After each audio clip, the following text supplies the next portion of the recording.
That's when they made the promise to the holy people that they would pray. Now, your personal prayer is something that is very personal to you as to how you pray to the holy people. A lot of times we find out that there are people that don't know how to pray, and they have never ever really felt like they needed to know how to pray. In the traditional way of our people, we use the corn pollen. I have a corn pollen pouch here that I carried for about 25 to 30 years.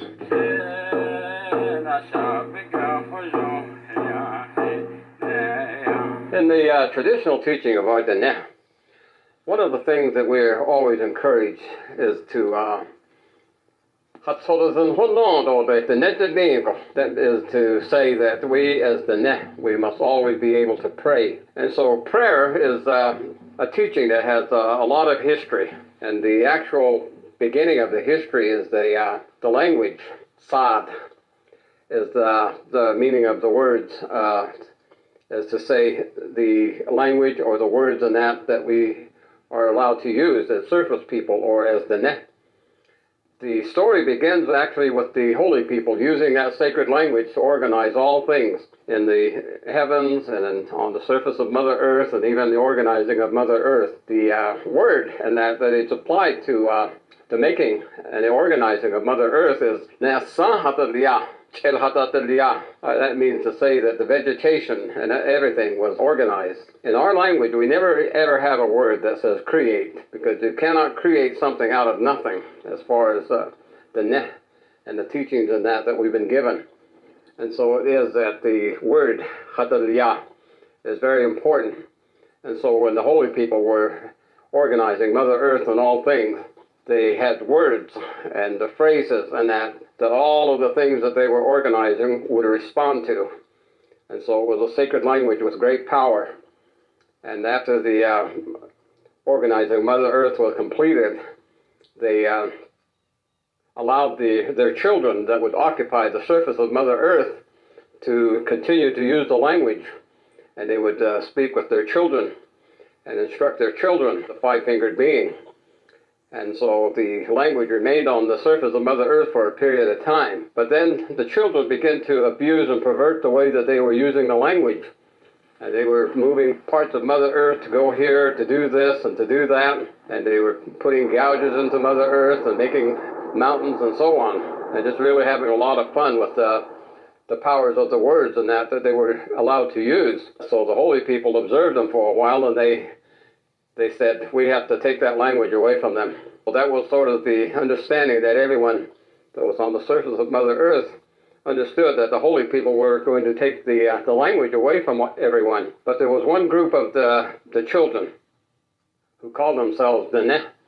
They recognized themselves as coming from the presence of holy people and being able to continue existence on the surface of Mother Earth. They counseled together and they said, let's ask the holy people, our fathers and our mothers and that of the holy people, to allow us to keep the language. And so they found one person that was willing to do that. And so he went before the holy people and asked them to be allowed to keep the language. And the holy people refused.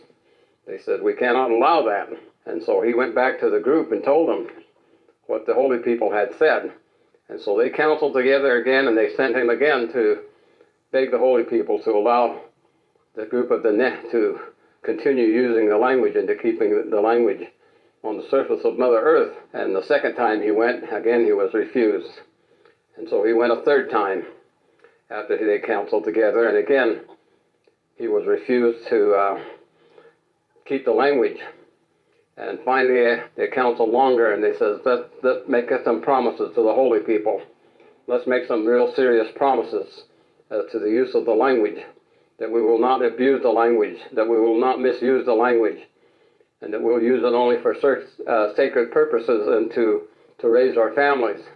And so the fourth time, this representative went before the holy people, and the holy people responded to his proposal that the language would be used only in sacred purposes and used in sacred ways and would never be abused.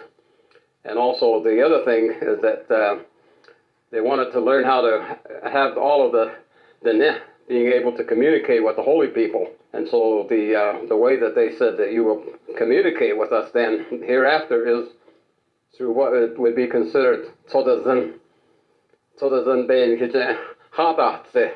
And that's an important teaching. Hadatze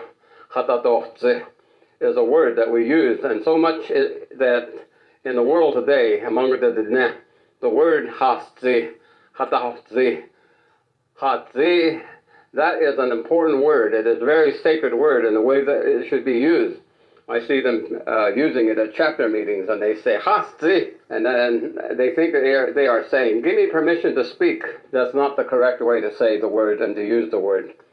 The first time that the word Hatzi is used in your lifetime is when you first, as a child, begin to speak.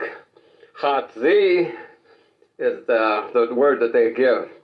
And then thereafter, when you pray over the food before it is consumed or after it is consumed, you say, Jiyanya Hatzi. That means you spoke a prayer for the food. And also it is that when you have a special occasion to say a prayer, they say, which is to say, use those words, the sacred word, to speak for us to the holy people. And so that is part of the promises that we made to the holy people, is to use the sacred words when we are saying prayer.